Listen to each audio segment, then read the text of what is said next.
Good morning or afternoon to everyone. We will begin in the next minute. We're almost at the top of the hour.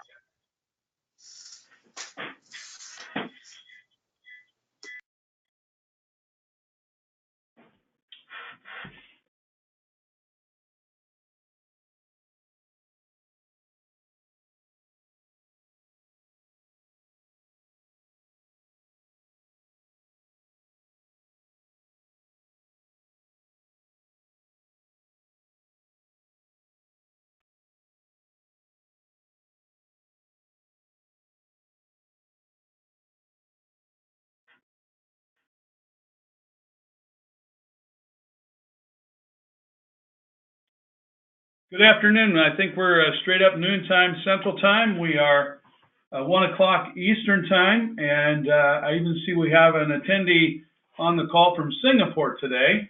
We've done several presentations in Singapore. I actually leave this Monday for Singapore, and we'll be over there with my good friend Philip Tan and another conference in Singapore, and also my good friend Guy Baker, the former 2010 MDRT president. So with that, we're happy that all of you have joined the call today. We're anxious to get everybody signed in, and we're going to talk today about higher closing ratios, and we're going to talk about doing that by exposing the 4 L's of retirement. I'm just getting the screen live here. We'll share the screen now, making sure everybody can see it just fine. All right, again, my name is Curtis Cloak. I have been in the business for 31 years this year. I'm a professional speaker as a main platform keynote. I do education and curriculum writing in the RACP with the American College. I've been a member of a number of associations over the years and have enjoyed a great career. So this page just tells a little bit about who I am and a little bit of my history. I serve as a software developer, speaker, educator, and I'm still a practitioner in the field. And so the key session takeaways today, we're going to talk about liquidity and understanding the illusion of control or the fear of missing out. We're going to talk about discussing top 5 risks to mitigate in retirement, an agnostic approach to the basket products approach. This is something that Wade Faust brought to our attention, and we're going to talk about that. Also, the 4 L's of retirement. What is that? We're going to talk about buying income and investing in the difference, and divide and conquer. So these are kind of our key discussions, and some of you have seen my presentation before, so you know what this picture represents. But for those of you who have not, this is a picture from nowhere, a bridge from nowhere to nowhere. And you might ask why this bridge exists, because there's no river even underneath the bridge. Well, the story is this was a bridge in Honduras. Hurricane came through and it took out the roads leading to the bridge. It moved an entire river and rendered this bridge useless. That's very similar to retirement today. And do we have, making sure that you can hear me fine. I had a note from somebody here that maybe you weren't hearing me. Just testing if you can hear me now. Okay, great. So I'm hearing that, I'm getting a text that says, sounds good, everybody's hearing me. So Steve, if you're having problems that may be at your end, maybe your phone is muted, I'm not sure what to tell you, but I think it's coming through. It sure indicates that it's coming through the webinar system. All right, so I'll continue. So this picture of this bridge that's really worthless represents the way we used to do retirement planning. And the hurricane of change has come, and it's changed the way that we must do retirement. So what is the change? Well, we've got Medicare facing big unfunded liabilities. We have companies that are doing away with pensions. We have U.S. state pensions underwater by more than $1 trillion. And here's the fundamental reason why that exists. The fundamental reason why this exists is because men, on average, if we look at the 2012 mortality tables, men who make it to 65 in the U.S. are living to 86.6 on average years of age, and women are living to 88.8. Somebody said I'm not presentation mode. I'm still,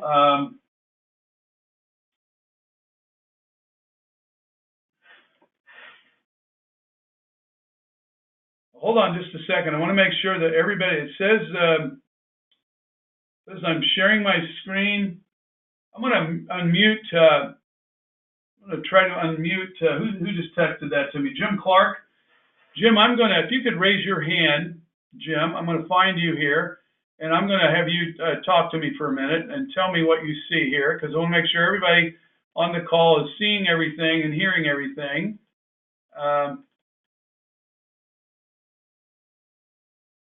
There you go, Jim. Raise your hand, Jim. Click on your hand, Jim Clark. There we go. So, Jim, I've turned your mic. Tell me what you're seeing. Are you seeing? I'm seeing the main screen, but then I also see the presenter screen on the side showing what's coming up next. Got it. Okay, so I need to change the mode. I'm in somebody else's. Actually, you might find it interesting for those of you who do annuities, but I'm in Cheryl at Wink, Cheryl Moore's office doing this, and here we'll get that duplication going. We'll get that corrected.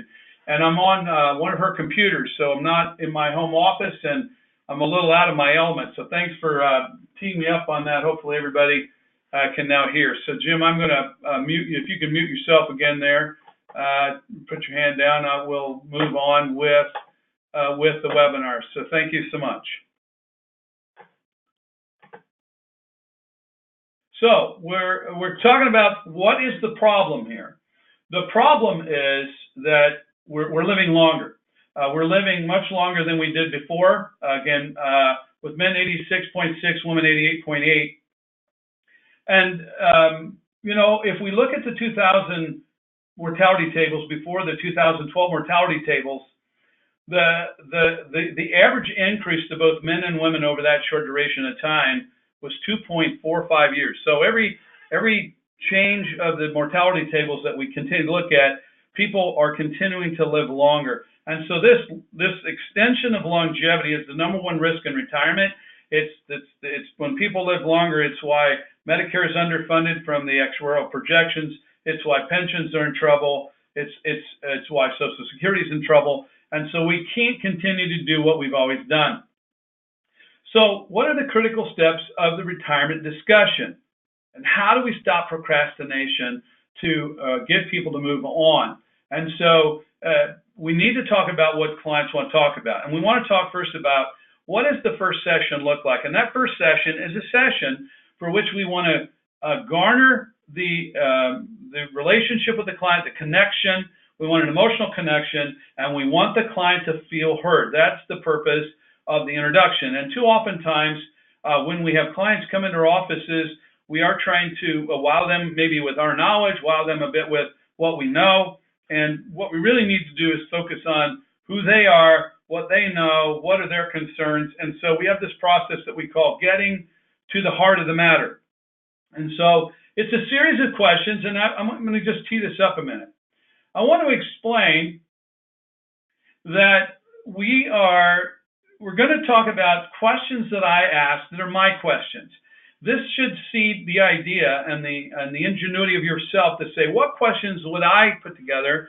What questions would I ask in my front-end meeting? And you may steal these questions. You may create some of your own. By the way, we've created a list of probably a couple of 100 questions that has been fielded from a series of questions that we've heard based on all the presentations I've done, every place I've been, all the various sessions that I've sat in. I've collected questions. And there's a lot of great questions out there, and at some point you have to create a series of questions that you have time to complete a reasonable meeting. And so I'm going to share these with you, and feel free to create your own, but this really works well. So the first question that I ask clients, first time I meet them, now this would not be an existing client, of course, this would be a first-time client, maybe that's been referred to me or saw me maybe on a billboard or in a commercial or however they may have learned about us. So I really don't know who these clients are. They don't know really a lot about me other than maybe what the referral told them. And so this is also a series of questions related to retirement planning. So we have a series of questions for life insurance in the state. We have a series of questions with regard to long-term care. We have a series of questions based on the topic that we know the client wants to speak about. So these series of questions is applicable solely to retirement planning. First question is, where are you from and what was it like growing up? So in this session, in this segment, I'm going to actually pretend for a minute I'm both the advisor and I'm also the client. So I'm going to ask the question. So assuming my name is Joe and I'm Curtis. So Joe, where are you from? What was it like growing up? So Joe says, well, you know, I grew up between the knees of my grandfather on a John Deere 50. I spent every waking hour with my grandparents that I could. They were great people. So I want you to just think just briefly about asking the question and think about what that really sounded like once you asked the question. Did you not learn a lot of intellectual intelligence about that client, suddenly see them in a broader way? In other words, that would be my answer. If somebody were asking me the question, that was my answer. I grew up between the knees of my grandfather. You would learn a lot about me. Next question, what did you learn about money growing up? Well, my grandfather taught me three basic principles of money. One was to hate debt, and I constrained that to say control debt. My grandfather lost the family farm at 18 in the Depression in a little town called Keosauqua, Iowa. And so we realized that he hated all debt, good debt, bad debt. So we constrained that to say all bad debt. Let's hate debt. Next question. The next thing he taught me was to give 10, save 10, live on an 80 standard, and that meant to save some for me in a time when I wasn't going to work, save some for others, and live on an 80 standard. The third and final principle that my grandfather taught me was the law of the harvest. That every decision in life was like sowing a seed. And when we plant seeds, there's a period of germination, a period of harvest. On average, when we plant a kernel of corn, we get an ear with 600. So if we're planting seeds for tomorrow, we want to make sure that if we're planting good decisions, that we expect good harvest with more than we reap, more than we sow, and in the measure in which we sow it. When we're planting bad seed, unfortunately, in life it works similarly. What's the hardest lesson you've had regarding money? Well, the hardest lesson that I had regarding money was back in 1987. I bought my first mutual fund at 23 years of age from Fidelity Magellan, and that was a $3,500 investment. You might imagine what day I might have crawled out of the market with that investment. It happened to be Black Monday, October 19th of 1987. From August until that short period of time, I'd lost $800. That was at the time, it felt like an awfully expensive lesson, but knowing I was getting in the financial industry, it was probably a very inexpensive lesson for me to learn for myself and those I would be in the future educating about finances. And then the next question is, what's the best experience? Now, I just want to frame up that we're trying to learn a bit about them. We're trying to understand what principles they already know about money, realizing that when I ask what was it like, what did you learn about money growing up, I may get some really bad stories. I've gotten some clients that shared some very difficult stories with me, and ones that are negative or sad. And so you just never know what kind of answer you're going to get. But what the best experience for me is mentorship, by the way. It's relying on others to help me succeed when I don't garner all the knowledge. That was the best lesson. And what we're really looking for here is, what threads of discontent do our pre-retirees and the projected clients, what kind of experiences do they currently have in their families and their own investments and their own financial management? And what about the advisors they're serving? I mean, we're trying to do that without just simply directly asking about their advisors. Now, if we get them to say, hey, I've lost some money or whatever, I may ask a question about their advisor, but these are very important questions that I find to ask, and they really focus on what the clients are about and less about me. And this is something that I've learned the clients really enjoy. What would you do with your time if no one paid you? Let me tell you why I put this question in there. This question is really important, and it's this. I had a client that was a CEO of a large company, and that CEO and I built retirement plans the way I'm going to demonstrate in this webinar. And he retired at 55. He went away to Florida, rented a condo for the winter, come back in the spring, made an appointment to meet with me. And when I met with him at the restaurant, he indicated to me that he had made a radical mistake. And at first I didn't understand if somebody in his family was sick. I didn't understand if things weren't going well with his portfolio, because I didn't have all his investable growth assets. They were in a bank, because he was on the board of a bank and had to keep that relationship. And so I was trying to figure out what would be the problem. And what I realized was that he had lost his identity, and he began to describe to me how he was not prepared to not be the CEO of the company. And of course, the rules of that company were they had to sell their shares to their other partners when they departed. So he basically tore up a track he couldn't go back on, and he was just having a hard time finding himself. And the real problem of the root of the issue for him was he needed purpose and meaning, and he hadn't found any yet. And so what I realized is I want to start the conversation with my clients of seeding the idea, what would you do with your time if nobody paid you? One day that's going to happen, and 5 and 10 years before they retire, let's start having a conversation and preparing them for the non-financial aspects that are really critical and quite large in their life, and that's figuring out what drives them to get up in the morning, what moves the needle of purpose, and what moves the needle of meaning. And so I've added that in my question bank. Next question is there something important I should know about your money I wouldn't know if I didn't ask? It's a really important question, and there's 1,000 answers to this question. I'll give you a couple of examples. Let's say I have a husband and wife, really successful, 4 and 3 of them are married, good spouses, have children, great parents, and but they've gotten addicted to alcohol and drugs. Really bad situation with one child. And see, it would be important for maybe this family to allocate beneficiary designations differently or income designations differently to that one child than the other 3. That's an example of what I wouldn't know if I didn't ask maybe. Here's another example. Let's say I have a client, so I have a lot of clients from my church. And so at my church, there's many of those clients that have certain desires not to have their money invested in certain industries like tobacco or pornography or other controversial industries. And so I maybe wouldn't know that they want to avoid certain investments in their portfolio, and I might need to filter my portfolio as building their retirements to keep them happy and honor their desires. So that's a really important question. But here's the questions I'm crescendoing to, and here's a really critical one. In retirement, how much of your income is okay at risk? Now we're going to separate the conversation about promise-based income and risk-based income. I'm going to ask this now a different way. It's a different way of posing the question. If performance was not on the line, in other words, if performance was neutral and it was good either way, would you pick promise-based or risk-based assets? And assuming you didn't give up performance on long-term growth, and you had the choice between promise-based income and risk-based income, what percentage of your income would you prefer to be promise-based? It's a different way of asking the question. Now, it's kind of funny whether they have $100 million or they have $50 million or they have $2 million or they have $500,000.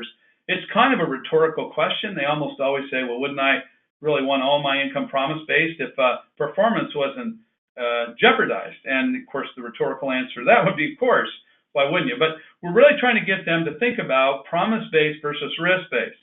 And that's a really important language designation that I want to kind of indicate on this call, is that we can get away from talking about guarantee because that's suspect. Say the word guarantee, and sometimes people we've gotten so good at marketing and social media, when the word guaranteed and confines of retirement, people's mind immediately jumps to the word annuity, and we want to not focus on product, we want to focus on what products do. And so, and then compliance departments is concerned about the word secure or guarantee, and I find it's a lot safer in my materials using the word promise-based. Now, there's many promise-based resources for income, like Social Security and pension. And if I own a farm and I conservatively assume rental income on renting a farm, or I own commercial property, maybe I own rental apartments.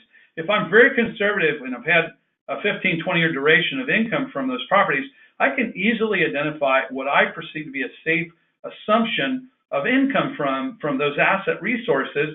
And though there may be some risk that they can move around a little bit, I could consider that maybe more promise-based income. And the difference between risk-based, promise-based is it's usually a contractual type of income payment. So whether we're talking about annuity guarantees, we're talking about pensions, we're talking about Social Security, we're talking about rental income where there's contract, it's contract-based, and that may be another way to think about it.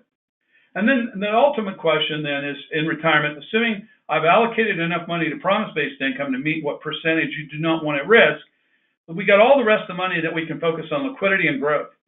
Of the money that we focus on growth, how much of that is okay at risk? So in retirement, how much of your remaining assets are okay at risk? And so these are the questions that give me real good intel on what predisposition our clients may have as it relates to what products do when building both growth, liquidity, income, and then we're going to get to the issue of legacy here in a minute. So next, we're going to talk to the consumers. So we're in the first meeting. We've gotten through getting to the heart of the matter, and now we're going to talk about the top 5 fears. What keeps people up at night? This is what they want to talk about. They don't want to talk about, your accolades, my accolades, our history. They want to talk about what keeps them up at night, and this is what engages them. And so the first one is outliving their money. And the first question really says, do I have enough? Now, I have some advisors out there that kind of indicate, Curtis, I got a client with $50 million. He's not worried about running out of money. And I want you to think about something for a minute. I disagree, and here's why. See, in 2008, it was October, I was in Costa Rica, and had a phone call from a client. Had a client that sold his manufacturing business. And his plan for the first 10 years of his retirement from 55 to 65 were the income payments or the payoff payments of that business that the new buyer was going to pay to him net of tax. And so when he asked us to build a retirement plan, he asked us to build it starting in the 11th year moving forward. So here we are. I'm in Costa Rica. I'm walking outside of my hotel room door, my suite at the Four Seasons, and it's a big mahogany door. I remember how heavy that door was as the phone began to ring. I went and answered the phone thinking it was the front desk, who else would be calling me in Costa Rica, and it was my client. It's my client in Sun City, Arizona. He bought a $750,000 motorhome, and he's sitting out there, and the whole market starts to crash. 1,000 points down day after day after day before the market shuts off. The next day down 1,000, and so he's watched this happen a few days. Now he's panicking. He's calling me up, and he says, Curtis, I started the week off with $100 million, and I'll be lucky at the end of the week if I'm worth $50 million. Now I got a question for you. His name was Joe, by the way. Was Joe worried about running out of money, or was Joe worried about lifestyle? You see, we're all worried about lifestyle. He wasn't worried about eating potatoes. He's not going to run out of potatoes. He was worried about maintaining his lifestyle standard. Joe went on to say, I'm thinking about going home and selling the motorhome, and I'm realizing that the buyer probably won't be able to make the payment. See, his consumers for his manufacturing plant were the auto industry, and he was realizing, based on who the clients for his auto industry were, even if he were still the owner of the company, knowing the deal he'd made with the new buyer would be difficult even for him, who'd had that business for many years, to be able to make those payments. And so we have to think about that these are really important questions and very important fears to our clients. The next one is control of money. Now, there's an illusion of control. And by the way, when Wade Pfau attended Thrive University, I don't remember exactly what year it was, but it was in our Burlington office. Wade attended twice, not just once, from American College. And one of the things that he did the first time he was at Thrive U is he wrote an article for Forbes magazine. I think it ended up being on the online version of Wall Street Journal about the illusion of control he had learned coming to Thrive U. He actually wrote a book on housing wealth, and he put that same information in his book on housing wealth, and he credits me and Thrive University for this lesson. And what he realized is that a lot of financial advisors who were building portfolios traditionally, stocks, bonds, mutual funds, alternatives, maybe callers for income, call options, what he realized was that they perceived all the stocks, bonds, and mutual funds as completely liquid. So they had liquidity. But here's the problem with this issue of control. Let me see if you understand. Let me make this story up. This is a story we tell. Assume we have Jim and Mary. Jim and Mary, they're mass affluent clients, Midwest, USA, and they got a little pension, they got a little Social Security, they build up some 401k, retirement assets. They have $12,000 in their checking account, and they have $30,000 pension, Social Security, so $60,000 of total income, and that's popping in every month to their checking account, and they're paying the bills from that account. They have $30,000 in their savings account, and that's their don't touch money, their emergency fund. And together and collectively, they've amassed $1 million in their qualified account with 401k and IRAs. And so the question is, what's a safe withdrawal rate? Now, we can, collectively as a group on the call today, we can argue about what a safe withdrawal rate is. Here's what I know about safe withdrawal rates, because I work with a lot of academics. The academics before '08 and what I call the 20th century math and the Bingham Rule 4%, all was based on people living a much shorter time frame than the people living today. So that's the longevity of the 20th century versus the 21st century. And of course, markets, if he'd done the test after the 2008 debacle, he wouldn't have come up with a 4% rule. It wouldn't have worked. It would have been more like a 3% rule. Now, the academics have researched and put out white papers on the internet on this issue, and they'll argue between 2.2 and 3%. And there's still some arguing for 4. By the way, there are even some that still are saying we're leaving a lot of shekels of income on the table when we only assume 4, we can take 5 or 6. Now, anybody talking about a withdrawal rate of higher than 5 or 6, they're putting a caveat on there. And I understand the caveat, and I even agree with the caveat. And then it is this. You can take a higher withdrawal rate in retirement, so as long as the market vacillates up and down, causing your portfolio balance to go up and down, you must be willing to reduce by the percentage of gain or loss the amount of distribution that you're taking. So I've got a question for everybody on the call today. If you've got a client that truly believes that at least one spouse lives 30 years and they're 10 years into retirement and the market drops 30%, how many clients are okay dropping their income flow 30% 10 years in? Well, I'm pretty sure there's always an outlier, but I'm going to tell you, doing this now for 31 years, I don't believe there's really any client out there willing to take that kind of vacillating income stream. And so it just doesn't exist. In real life, it doesn't really exist that I have a client that's willing to make that kind of adjustment in retirement. So if I'm not making income adjustments and I really want to be able to count on my lifestyle after I retire, then we must constrain our withdrawal rate somewhere between 3 and 4. But I'm going to say that based on the more recent studies, I'll take the higher of the estimates that are being listed out there, and I'm going to use 3. So let's pretend Jim and Mary have $1 million. They need $90,000 of total income. And they have $30,000 pension, $30,000 of Social Security, and of course, 3% of $1 million, in fact, gives them $90,000. Now, it doesn't build inflation in unless the portfolio goes up, then keeping 3%, hopefully they can raise their income over time. But let's pretend 2 years in to the retirement marketplace that Mary tells Jim, hey, honey, I want to take the kids to Disney World. They need $15,000 that's not in the $90,000 budget. Now, here's the question. If Jim and Mary had established a principle for the retirement plan as part of the plan and said, we're not going to take more than 3% out, or that's our target goal, does Jim and Mary have any discretionary liquidity? Well, the rhetorical answer is they don't, under the circumstances I've described in my case study.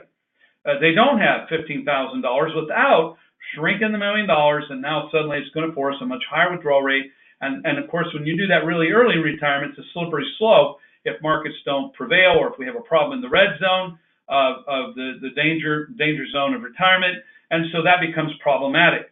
And so they have this illusion, yeah, my money's liquidable, right? I can sell it out, stocks, bonds, and mutual funds. It's in a safe withdrawal rate, but I really hold those dollars hostage to income. I really don't have permission to spend those dollars other than the cash flow they generate safely. Now, think about promise-based income solutions today. Very interesting. Promise-based income solutions today, I can generate on a husband and wife age 65 a 5.5% guaranteed distribution, promise-based distribution, and they can't outlive it. And with the proper death benefit provisions built into the promise-based solutions, I can promise that if they die too soon, and we're talking about both of them dying before the end, but before they get back whatever they put in those products, they don't risk a dime of principal. I'm going to make it really simple what I just described for those in the audience. I just described an income annuity that has a 5.5% distribution. Right now, if you go out and quote income annuities, you're going to find easily hitting 5.5 distribution on a joint life basis with a cash refund benefit, which means if they die too soon, any amount that they didn't live long enough to get, they don't lose the rest of the principal. It comes back in the form of beneficiary designation to the heirs. So it's a base they can't destroy, one they can't outlive. From principal, they can't lose a penny of.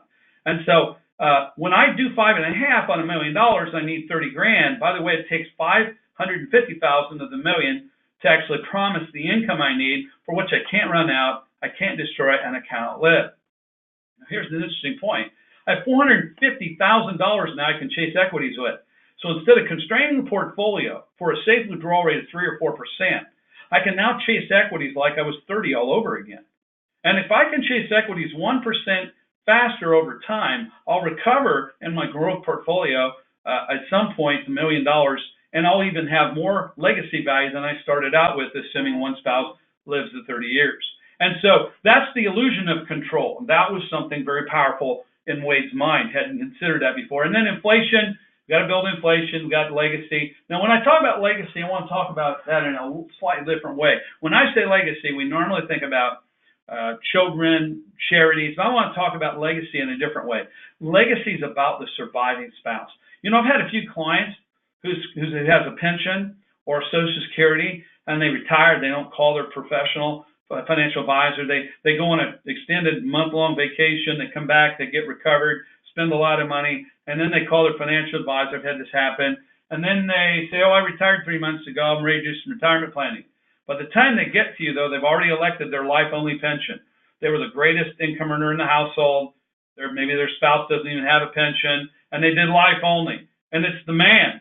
And generally, who lives longer if both are similar age? Well, we already know this. It's the women. So this becomes a huge women's issue. And so when I talk about legacy in the consumer meeting, I'm talking about protecting the surviving spouse after the first spouse's death. We must leave enough capital. We must pick the right pension allocation, we must pick the right Social Security allocation, and there's things that we need to do to be very careful to protect legacy to the surviving spouse.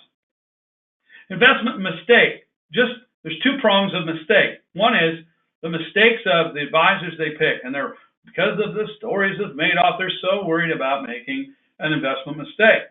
And so because they don't know who to trust, they trust no one. They go it alone. Now who makes the mistake?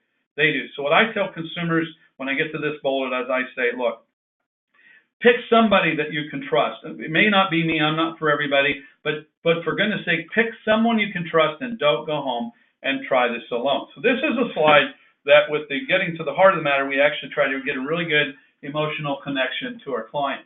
And this is a good picture of the illiquidity or the fear of missing out, the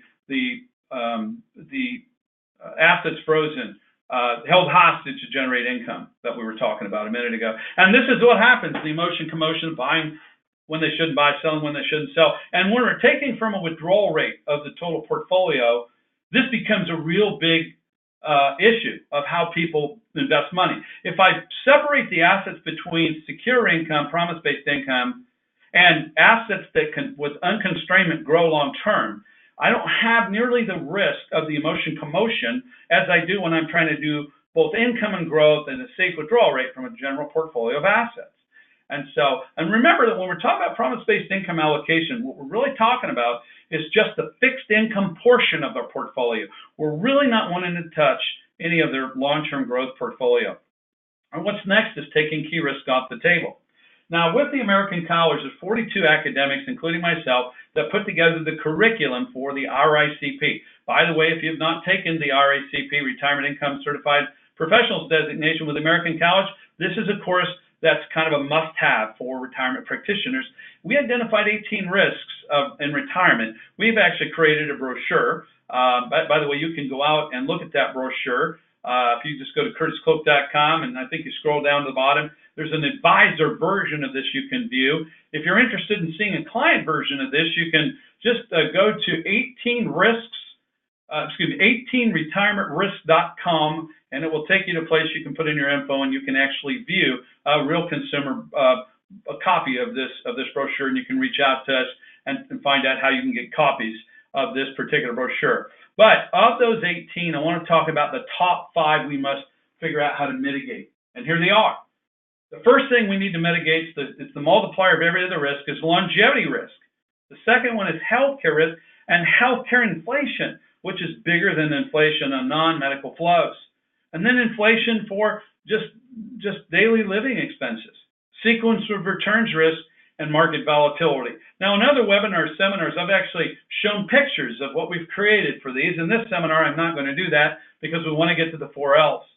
I want to prove that longevity risk is, in fact, the biggest multiplier and the biggest risk in retirement. So let's take this chart. I'm getting ready to show you what a difference a year makes. I have a 65-year-old couple, could be Jim and Mary, $1 million, and I'm 80/20 equities fixed. Obviously, I'm more dividend equities today than I am bonds because of where interest rates have been. I'm going to assume a 5% withdrawal, which is where a lot of practitioners are going, and I'm going to project 3% inflation over a 30-year time frame. Interesting set of facts. Jim Otar, actually from Canada, put this together. This was published by Legg Mason. And of course, I'm going to explain that over here on the left side, and every one of these years, 1926, we only got room to put every other year in, 1926 all the way to 1984, we're going to illustrate our client, Jim and Mary, retiring at 65, and we're going to further illustrate that they actually live all the way 30 years to 95. So when I click on this, you're going to see that every year they wouldn't have run out based on back testing, this 80/20 mix, 5% withdrawal, 3% inflation.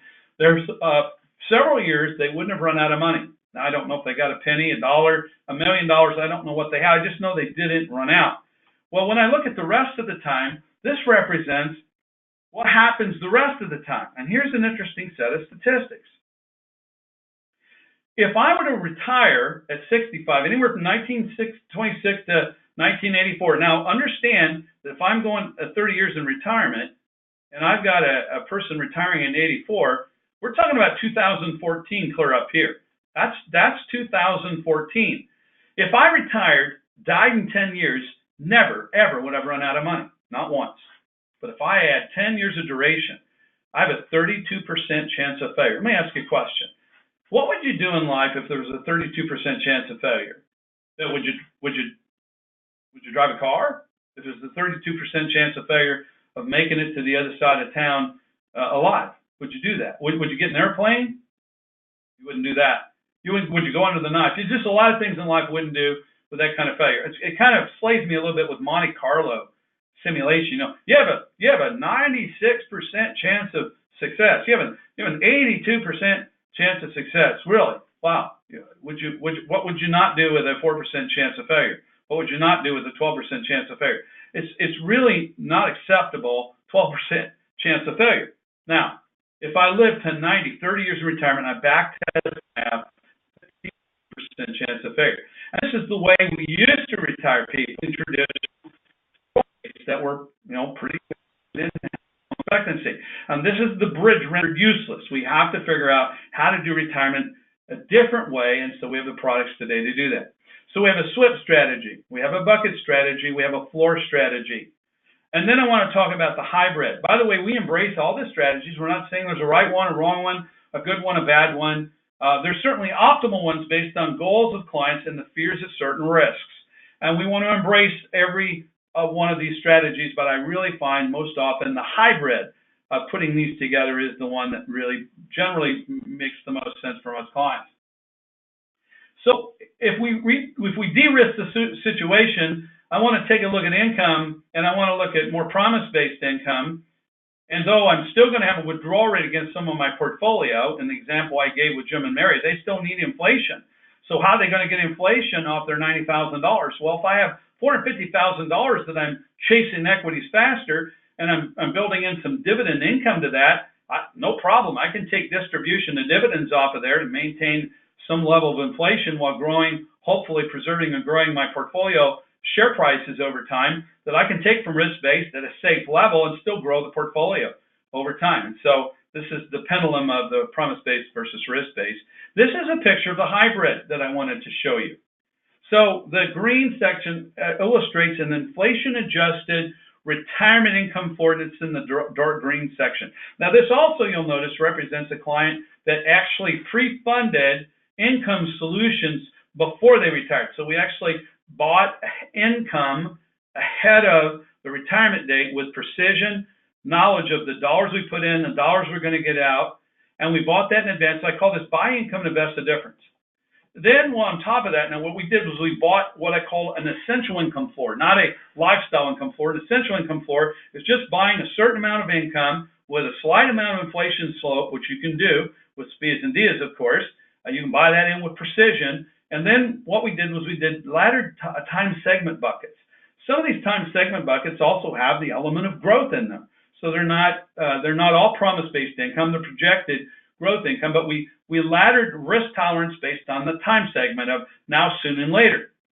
And so we allocated all this 5 years ahead of time. And then what we had left over, which is in the blue section here, we just built that into long-term growth. We can chase that to equities faster than if we had to worry about constraining that, because I locked the rest of my money in what I call a hybrid floor income strategy that incorporated a time segment bucket strategy. And this is what we find more often than not in every case, is very, very optimal. So, basket of products approach. This is something Wade Pfau wrote for retirement income. We must step away from the notion that either investments or insurance alone will best serve retirees. More emphasis is needed on the basic forms of insurance products and how they may behave as part of an integrated retirement plan. So here's what I have for you. We must embrace what I call a basket of products approach. You know, we're metaphorically in the tool business. We may be holding a shovel or hammer, and we may be liking a hammer and hating a shovel, or loving a shovel and hating a hammer. And if we're a mechanic or for a carpenter, we're building a house, we must embrace all the tools in the box. We must embrace all the tools on the wall. But pretend for a minute I had two types of financial practitioners, both, by the way, fiduciaries. And we have one that likes a hammer, and I'm going to put annuity down the wooden handle of the hammer. We have other practitioners that like shovel, and we'll put a word investment down the handle of the shovel. And let's pretend that I'm in my conference room with a client sitting across the table from him, and I'm in discovery. And I'm going to be metaphoric here. I'm going to say that Mr. pulls a 16-penny nail out of his pocket, brand new, shiny, raising it in the air. And of course, it's all metaphoric. The advisor can see it. And basically what he's saying is, I need to nail a nail. And metaphorically, the advisor in his brain, he goes, but I hate hammers. And so he goes over to the wall and he picks up a shovel. Well, that would be ridiculous. If I had to nail a nail, I'd grab a shovel. And then and of course, that guy really loves investments. He really hates insurance. And then there's the insurance guy out there that really hates investments and really loves all the promises that are in the insurance-based products. And he goes over, and when the wife says, oh, by the way, in the second part of the discovery, I need to dig a hole, he says, but I hate shovels. So he picks up a hammer to dig a hole. And so you realize that our clients need somewhere between 5 and 8 different products properly allocated to meet all their risks, to meet all their goals for growth, income, and liquidity and legacy. They need a lot of tools, not just one. And we need, as practitioners and fiduciaries, to understand what the tools do and know how to appropriately place the tool based on what the goal or what delivers the demand of the client, and not be conflicted, not have biases to products, know what it does. It's not that one product is good or bad. All products are good, all products are bad. It's the misuse of any product that's really bad, and all products have a perfect fit. And so this is the embracement of a basket of products approach. And then next I want to talk about the Thrive product glide path. If you think about what products do, the products do different things. And when we're trying to mitigate many risks, we have to ask the question, what products mitigate what risk, and what risk now am I trying to mitigate? So I'm just going to give a couple of examples to make it kind of come home. If I'm trying to mitigate longevity risk, unless I'm interested in an insurance guarantee on an annuity contract, I can't take longevity risk off the table. It's impossible. Can't do it with stock, bond, mutual fund, or a piece of real estate. On the same hand, if I have hyperinflation, by the way, there's a lot of threats of inflation right now. We might see inflation coming back, right?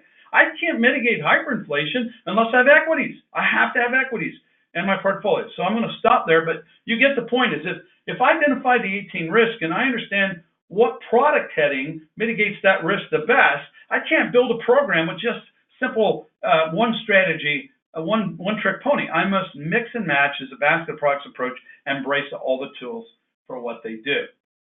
And so what are we doing next? Divide and conquer.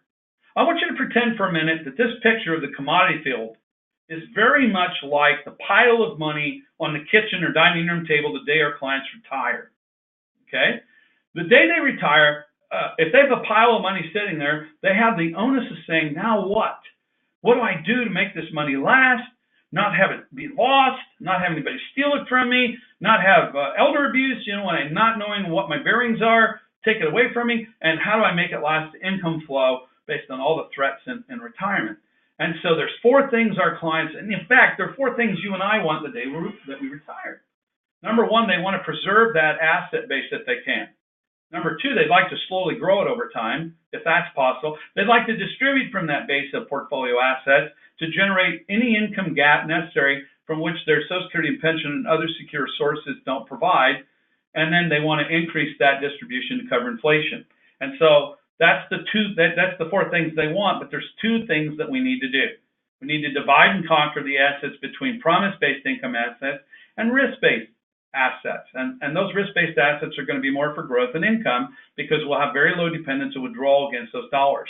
And when we do that, the value of the assets for the stream of annual increasing retirement income can be priced with precision, as simple as going out and pricing a bottle of ketchup at the grocery store. We can go out, in fact, if you go into our retirement income tool and you want to build a floor of income with promise-based income assets, whether it's a VA with an income rider, a FIA with an income rider, a SPIA or a DIA, all the quotes for all those products pipe right into our software. You don't have to leave the software to do it. And when you do it, whether you're 5 years from retirement, 10 years from retirement, day before retirement, 3 years after retirement, we can price income with precision, whether it's a period certain, whether it's a life contingent, joint lifetime, installment or cash refund. We can test every pricing of income for reliable and predictable income. That's what's possible with these products.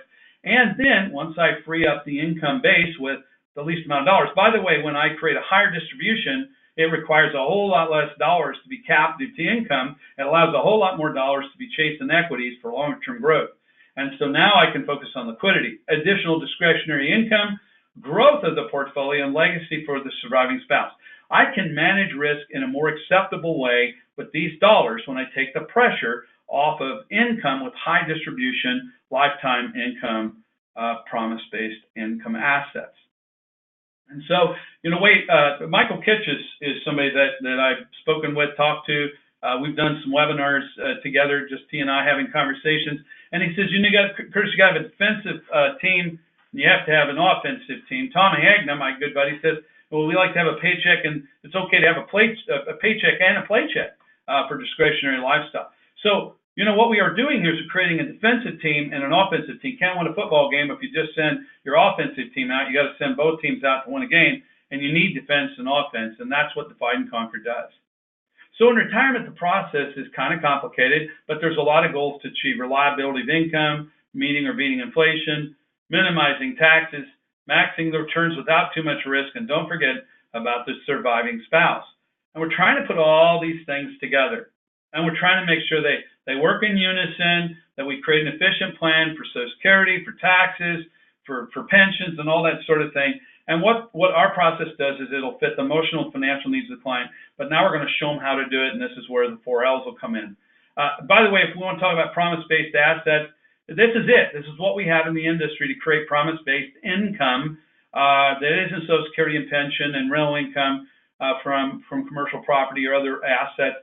It's income riders from a variety of different types of annuity products, SPIAs for immediate income, DIAs for deferred income, and QLACs, which is something we don't have time today to talk too much about, but these are our safe promise-based income allocation products that are available to us. There are unique things about SPIAs and DIAs that you should know. Doesn't make them right, doesn't make them wrong, just makes this factual about those products. There are no ongoing fee drags to SPIAs and DIAs. They're spread-based products like a CD at the bank. You don't pay a fee, direct fee, you don't write a check to the bank to sell CD.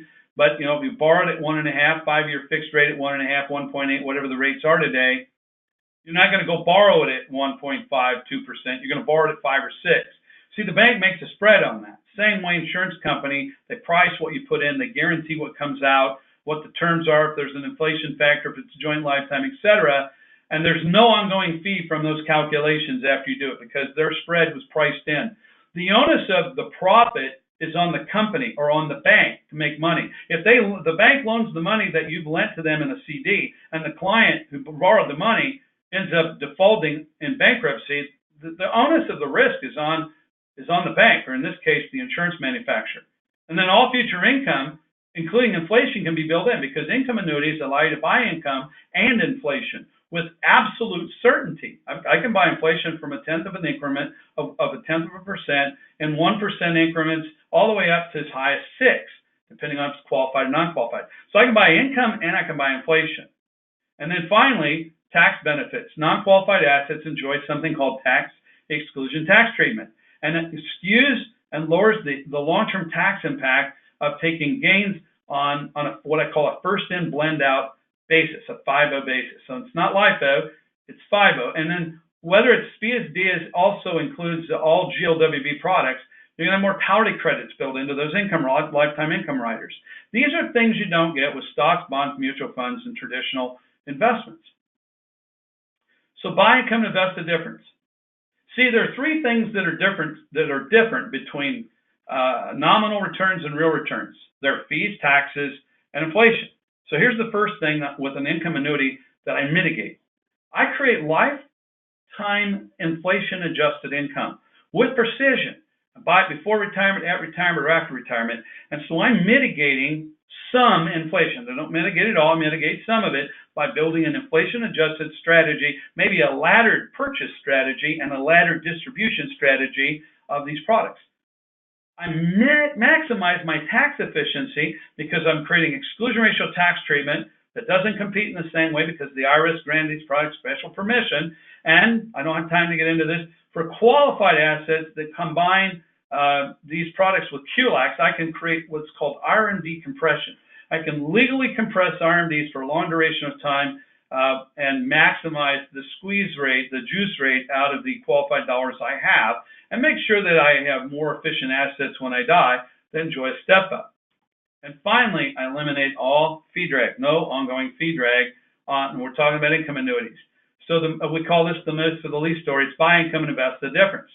Now, there's a lot of products that I can do this with, but they may not all be promise-based. And I'm not just indicating that this is the only way. I'm trying to educate that these products may do things more broadly than we had considered. Next is framing the 4 Ls, the reason that we're talking about this webinar. Here they are. These are the 4 Ls of retirement. Longevity. Will my income last a lifetime? It's making it last. You know, there was a story of an advisor named Dick that told the story about some clients who'd never been to the desert. Tommy Hagner put it in his master's book. And basically, they were, I think, in New York and went to Phoenix and rented a black car with a great air conditioner, started going through Death Valley, wanted to see, rattlesnake, and wanted to see a cigar cactus. I wanted to see things I hadn't seen. And they passed a sign that said, next gas station, 180 miles. And so they suddenly started making the air conditioner come off, the windows come down, and then all of a sudden the joy of the ride's over. Now they're arguing with each other about what speed to drive for optimal speed to make the gas last. See, they know they're going to run out. They just don't know when they're going to run out. Think about that in retirement. The joy of the ride doesn't stop when we run out of money. The joy of the ride runs out if we think we might. And so that's number 1L. Next one is lifestyle.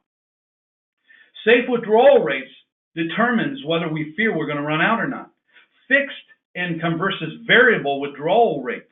Do I have to vary in the market when I'm 25 years in, 20 years in? I got to drop my income by 30, 40%. Again, those all determine how enjoyable the lifestyle is going to be, even if I don't run out.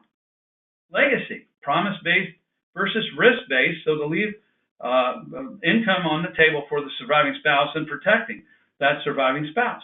And then finally, liquidity. Understanding discretionary spending liquidity is vitally important, and I can't maximize a safe withdrawal rate off the total brim of all the money set in the portfolio from day one. I have to have some growth, and I have to have some room for some discretionary spending for things that I can't predict that are going to come up. So with that, I want to talk just a minute about how we frame the dashboard and how these 4 pictures in the dashboard actually quantify and qualitatively the quantitative and qualitative information with 4 charts. This is the 4 charts of what we call the retirement income dashboard.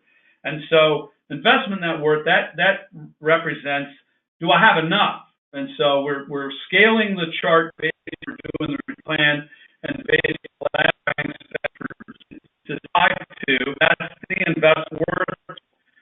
The chart on here.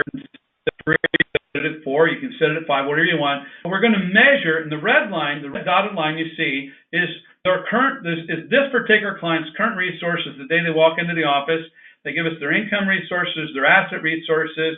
Our software figures out what their tax situation is, what their Medicare drag is going to be. It calculates all the heavy lifting under the hood if you properly put it in. And then it's going to project these 4 things in a picture so it doesn't force me to go to a bunch of tabular values in a spreadsheet. And we can stay really high level in the first conversation to say, if we're going to measure 4 things, these are maybe 4 things that represent the 4 L's.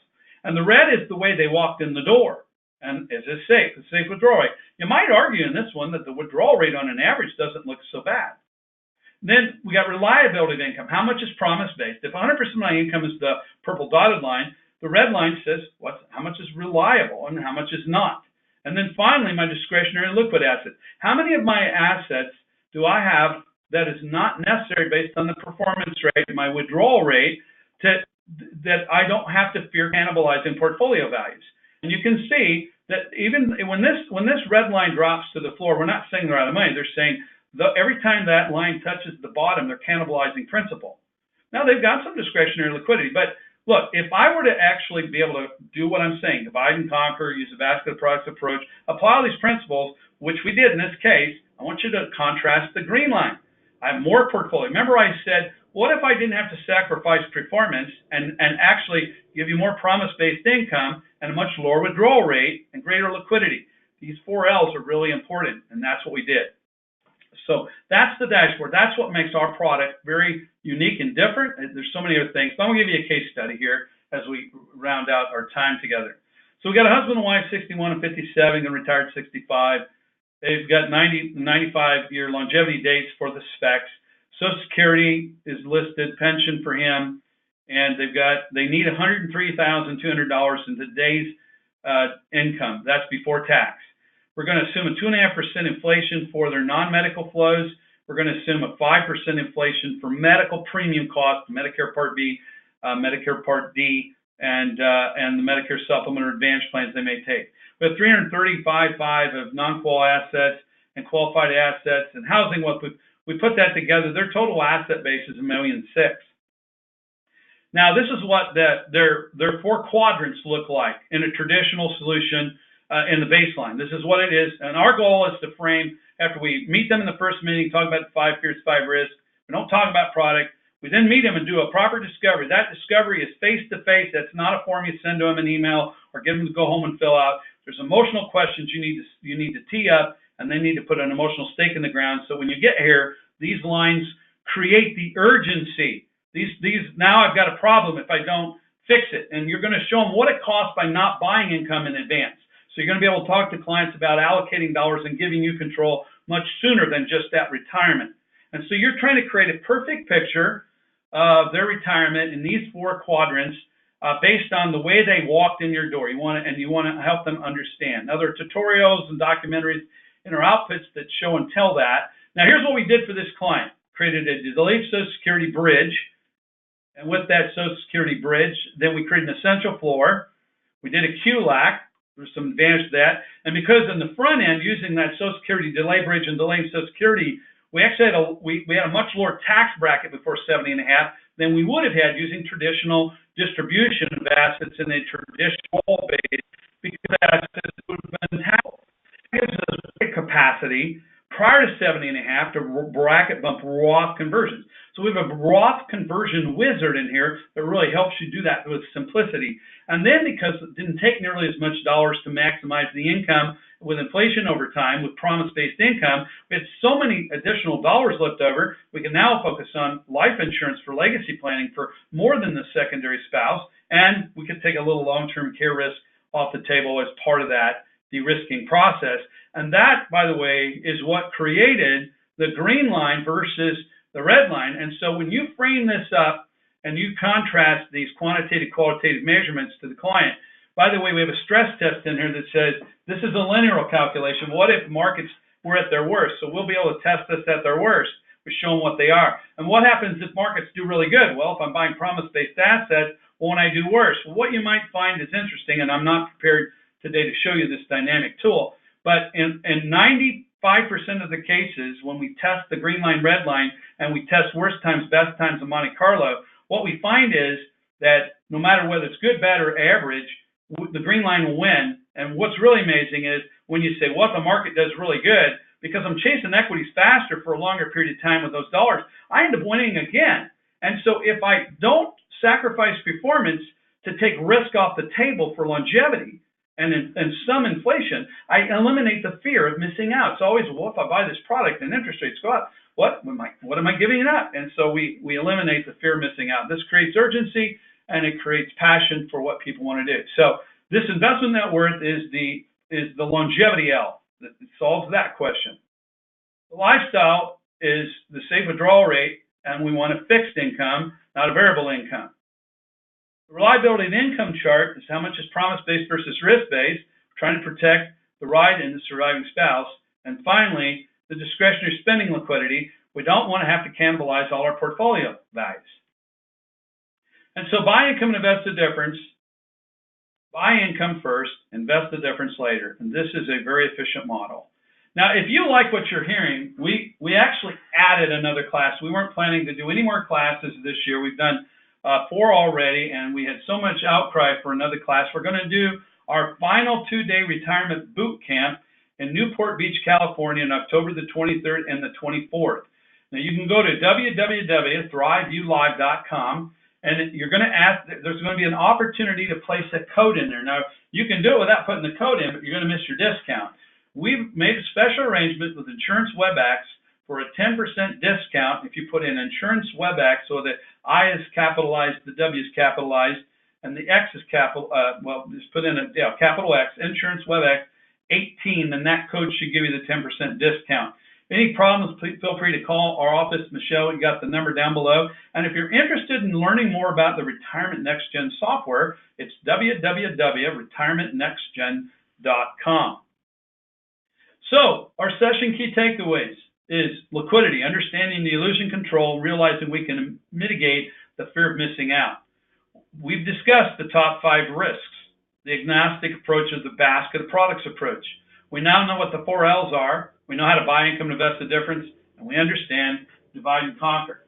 Now, you know, we're at the top of the hour, and we've lots of questions. So I'm going to try to field these questions, and maybe we can pipe this out to everybody that registered for the call, some of the answers, and maybe we can even do another session answering some of these questions. I hope you found our information helpful today. We are out of time for now, and I really want to thank you for your time and attention. We nearly filled up our capacity today, so we've had a great call.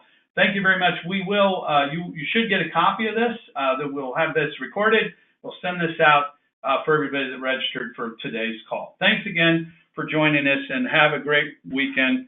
We'll talk to you the next time.